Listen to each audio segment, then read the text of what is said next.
تبھی ان کے والد کا کیا ہو گیا؟ انتقال ہو گیا، اور اس کے بعد وہ دہلی آ گئے۔ کہاں آ گئے؟ آگرے سے دہلی میں آ گئے۔ پیدائش تو آگرے میں ہوئی ہے، لیکن جب والد کا انتقال ہو گیا تو میر تقی میر دہلی آ گئے۔ تو آپ کو کنفیوژن ہو سکتا ہے کہ میر دہلی میں پیدا ہوئے، آگرے میں پیدا ہوئے، علی گڑھ میں پیدا ہوئے یا بنارس میں پیدا ہوئے۔ تو پیدا تو ہوئے آگرے میں، لیکن والد کے انتقال کے بعد دہلی آ گئے، اور یہاں طویل عرصے تک رہے، یعنی دلی میں بہت دنوں تک یہاں پہ انہوں نے شعر و شاعری کی زندگی گزاری۔ یہاں خان آرزو کی صحبتوں نے ان کے ذوق شعر اور علم کو ترقی دی۔ خان آرزو چونکہ ان کے ماموں تھے دوستوں، تو ماموں کی صحبت نے ان کے اندر جو ہے شعر کہنے کا ذوق پیدا کر دیا اور علم میں بھی ترقی حاصل کی، اور بہت جلد وہ دہلی کے نمایاں شعراء میں گنے جانے لگے، اور دہلی کے شعراء میں ان کا بھی نام آنے لگا، مشہور شعراء میں دوستوں۔ دلی میں انہوں نے اچھے اور برے دونوں طرح کے دن گزارے۔ دلی میں جب تھے میر تقی میر تو اچھے دن بھی گزرے اور برے دن بھی گزرے، کبھی اچھا دن بھی آیا، کبھی برا دن بھی آیا۔ اپنے مربیوں کے ساتھ کچھ وقت راجپوتانہ میں گزارا، اور بالآخر 1782 عیسوی کے قریب وہ لکھنؤ آ گئے۔ لکھنؤ کب آئے دوستوں؟ 1782 عیسوی کے قریب۔ نواب آصف الدولہ نے ان کو ہاتھوں ہاتھ لیا، اور لکھنؤ ہی میں ان کا انتقال ہو گیا۔ اب اس پوائنٹ کو آپ یاد رکھیے گا، نواب آصف الدولہ نے ان کو ہاتھوں ہاتھ لیا، مطلب جب وہ لکھنؤ گئے 1782 عیسوی میں، تو چونکہ انہی کی حکومت تھی، آصف الدولہ بادشاہ تھی، تو اور شعر و شاعری سے بھی ان کو شغف تھا، دلچسپی تھی، انہوں نے اس کو اپنے دربار میں رکھ لیا، اور جب تک رہے لکھنؤ ہی میں رہے، اور لکھنؤ ہی میں ان کی وفات ہوئی دوستوں۔ آگرے میں پیدا ہوئے اور لکھنؤ میں ان کی وفات ہوئی ہے۔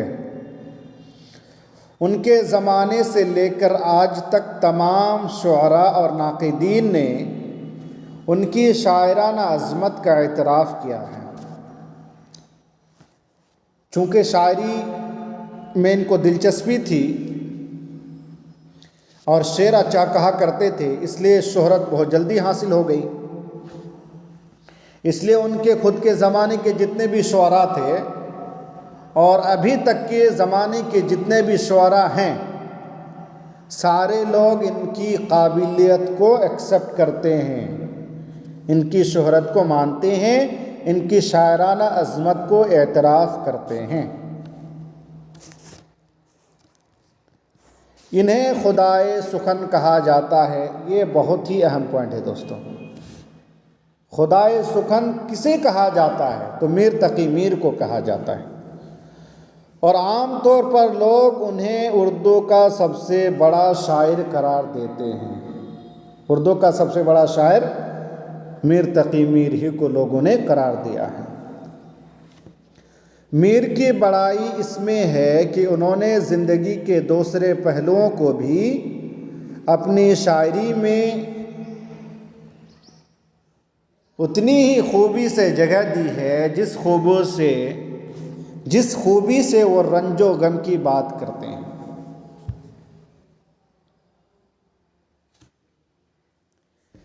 ان کی شاعری بظاہر سادہ ہے، لیکن اس میں فکر کی گہرائی ہے۔ جب ہم ان کی شاعری پڑھتے ہیں تو ہم کو ایسا لگتا ہے، یا پڑھنے والوں کو بظاہر یہ معلوم ہوتا ہے کہ زبان بہت سادہ ہے، یا جو ان کی شاعری میں جو مضمون ہے یا جس موضوع کو انہوں نے بیان کرنے کی کوشش کی ہے اس میں گہرا پن نہیں ہے، لیکن حقیقت میں اس میں فکر کی گہرائی پائی جاتی ہے۔ ان کے شعر دل کو چھوتے ہیں۔ کیا کرتے ہیں دوستو؟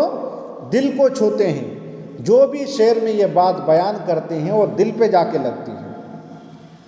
میر اپنی شاعری میں لفظوں کو نئے نئے رنگ سے استعمال کرتے ہیں اور اپنے کلام میں نئے نئے معنی پیدا کرتے ہیں۔ میر نے ہر صنف سخن میں طبع آزمائی کی ہے۔ اس کا کیا مطلب ہوا؟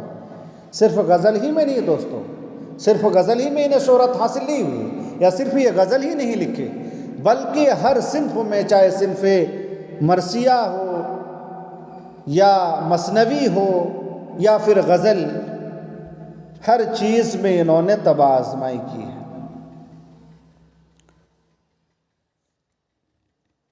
لیکن ان کا اصل میدان غزل اور مثنوی ہے۔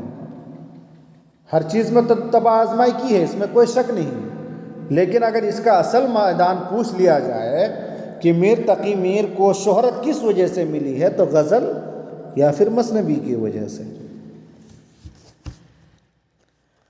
اردو میں ان کا ضخیم کلیات شائع ہو چکا ہے دوستو، کلیات بھی شائع ہو چکا ہے۔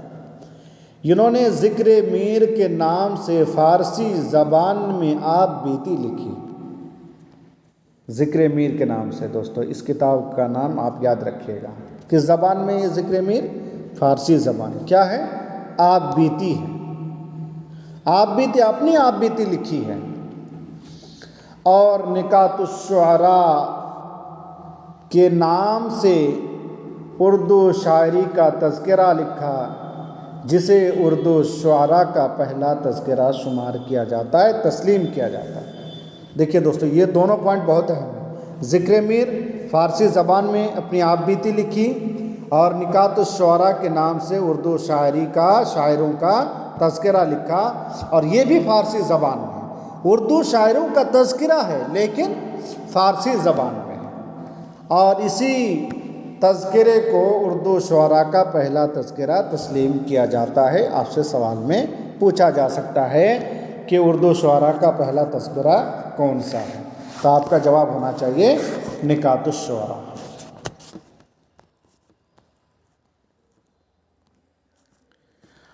اب آگے ہم جو ہے ان کے غزل کے بارے میں پڑھیں گے دوستو۔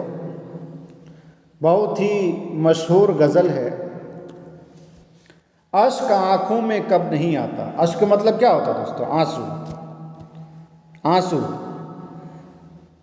لوہو آتا ہے جب نہیں آتا۔ لوہو مطلب بلڈ، خون کہتے ہیں، تو یہاں پر لوہو کہا۔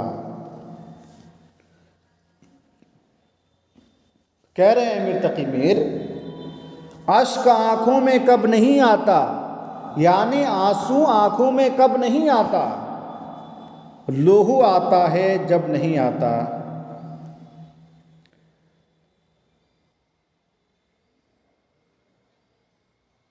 ہوش جاتا نہیں رہا لیکن جب وہ آتا ہے تب نہیں آتا۔ ہوش جاتا نہیں رہا لیکن جب وہ آتا ہے تب نہیں آتا۔ یہ ہوش ہے دوستو، ہوش نہیں ہے، سوری۔ صبر تھا ایک مونس ہجراں، ہجرا مطلب جدائی، اور مونس مطلب غم زدہ یا غم خار، سو وہ مدت سے اب نہیں آتا۔ صبر تھا ایک مونس ہجراں، سو وہ مدت سے اب نہیں آتا۔ دل سے رخصت ہوئی کوئی خواہش، گریا، گریا مطلب آنسو ہوتا ہے، گریا کچھ بے سبب نہیں آتا۔ یعنی آنسو جب آتا ہے تو بلا وجہ نہیں آتا، اس کے پیچھے کوئی نہ کوئی سبب ہوتا ہے، تکلیف ہوتی ہے، درد ہوتا ہے۔ دل سے رخصت ہوئی کوئی خواہش، یعنی دل میں جو خواہش تھی وہ خواہش رخصت ہوئی، اور جب وہ خواہش رخصت ہوئی، وہ خواہش پوری نہیں ہوئی، تو ظاہر ہے اس خواہش کے پوری نہ ہونے سے آنسو کے سوا کیا آئے گا دوستو۔ جی میں کیا کیا ہے اپنے اے ہمدم، پر سخن تھا تابا لب نہیں آتا۔ جی میں تو بہت کچھ آتا ہے اے دوستو، یہ میرے محبوب، لیکن بات جو ہے ہونٹ پہ نہیں آتا۔ لب مطلب ہونٹ اور سخن مطلب بات۔ دور بیٹھا غبار میر، اس سے عشق بن یہ ادب نہیں آتا۔ یہاں پہ مقطع یعنی شاعر جب آخری شعر میں اپنا تخلص استعمال کرتا ہے دوستو تو اس شعر کو کیا کہتے ہیں؟ مقطع بولتے ہیں۔ تو دور بیٹھا غبار میر، اس سے عشق بن یا ادب نہیں آتا۔ یہ میر تقی میر کا مشہور غزل ہے دوستو۔ آج پھر ہم جو ہے اس میں دیکھ لیے الفاظ معنی آپ دیکھ سکتے ہیں۔ اشک مطلب آنسو ہوتا ہے، وہ مطلب یہاں مطلب محبوب کے معنی میں استعمال ہوا۔ لوہو مطلب لہو خون، مونس مطلب دوست، دل کو تسلی دینے والا۔ ہجراں مطلب جدائی، گریہ مطلب آنسو، ہمدم مطلب ساتھی، سخن مطلب بات، اور غبار میر، میر کی خاک یعنی مر کر خاک ہو جانے کے بعد میر کا جسم غبار بن کر ہوا میں اڑ رہا ہے۔ تو یہ میر تقی میر کے بارے میں تھا دوستو، اور ان کی غزل کے بارے میں اور ان کے غزل کے بارے میں پڑھا۔ آج ہم لوگ ایک اور بہت ہی عمدہ شاعر، مشہور اور مقبول شاعر مرزا اسد اللہ خان غالب کے بارے میں پڑھیں گے۔ یہ بھی بہت ہی اردو ادب میں ان کا ذکر اگر ہم نہیں کرتے ہیں تو اردو شاعری جو ہے ادھوری رہ جائے گی۔ غالب کے بارے میں پڑھیں گے دوستو۔ غالب 1797 عیسوی میں آگرے میں پیدا، یہ بھی آگرے میں پیدا، یاد رکھیے گا۔ میر تقی میر بھی آگرے میں پیدا ہوئے 1797 عیسوی میں، اور 1869 میں ان کی وفات دہلی میں ہوئی ہے۔ چلیے دیکھتے ہیں۔ مرزا غالب آگرہ میں پیدا ہوئے۔ کہاں پیدا ہوئے دوستو؟ آگرہ میں پیدا ہوئے۔ باپ اور چچا کی موت کی وجہ سے غالب بچپن ہی میں تنہا رہ گئے۔ ان کے بھی یعنی غالب کا بھی ان کے والد کا انتقال ہو گیا جب یہ تنہا تھے۔ چچا کا بھی انتقال ہو گیا، اور ان کی دادی نے ان کی پرورش کی۔ کن کی پرورش کی؟ غالب کی دادی نے۔ 13 سال کی عمر میں ان کی شادی ہو گئی۔ یہ سوال پوچھا جا سکتا ہے آپ سے۔ 13 سال کی عمر میں غالب کی شادی ہو گئی۔ کچھ عرصہ بعد غالب دہلی آ گئے۔ کہاں آ گئے؟ دہلی آ گئے۔ یہ بھی دلی آ گئے دوستوں، آگرے سے دلی آ گئے، اور عمر بھر یہیں رہے دہلی میں۔ غالب کی زندگی کے آخری دن لمبی بیماری کی وجہ سے تکلیف میں گزرے۔ یعنی جب بڑھاپا آیا یا زندگی کا جو آخری دن تھا بیماری ہی میں گزرا، جس کی وجہ سے ان کو بہت زیادہ تکلیف ہوئی، لیکن ان کے مزاج کی شوخی اور ذہن کی تازگی تعمر برقرار رہی۔ لیکن جو بات کرنے کا طریقہ، شوخی کہہ لیجئے یا ذہن کی جو تازگی حاضر جوابی ہے دوستو، یہ آخری عمر تک برقرار رہی۔ غالب اردو کے چند سب سے بڑے شاعروں میں شمار کیے جاتے ہیں۔ جس طرح کچھ بڑے شعراء ہیں جیسے میر تقی میر ہو گئے، علامہ اقبال ہو گئے، ان میں غالب کا بھی نام آتا ہے دوستوں۔ بڑے شاعروں میں غالب کا بھی نام آتا ہے۔ وہ ابتدا میں اسد تخلص کرتے تھے، یعنی جب ابتدائی شاعری کرتے تھے تو اس میں اسد تخلص کرتے تھے، بعد میں غالب اختیار کیا، لیکن بعد میں جو تخلص انہوں نے اختیار کیا وہ غالب اختیار کیا۔ جنہوں نے اردو فارسی دونوں زبانوں میں شعر کہے ہیں۔ غالب جو ہے، حالانکہ ان کا جو ہے یہ پہلے فارسی زبان ہی میں شاعری کیا کرتے تھے اور بعد میں اردو زبان میں، تو دونوں زبانوں میں یہ شاعری کرتے تھے دوستوں، فارسی اور اردو دونوں زبانوں میں۔ انہیں عام راستے سے الگ نئی راہ بنا کر چلنے کا شوق تھا۔ یہی وجہ ہے کہ ان کا کلام اپنے عہد کے شاعروں بلکہ کم و بیش اردو کے تمام شاعروں کے کلام سے منفرد ہے۔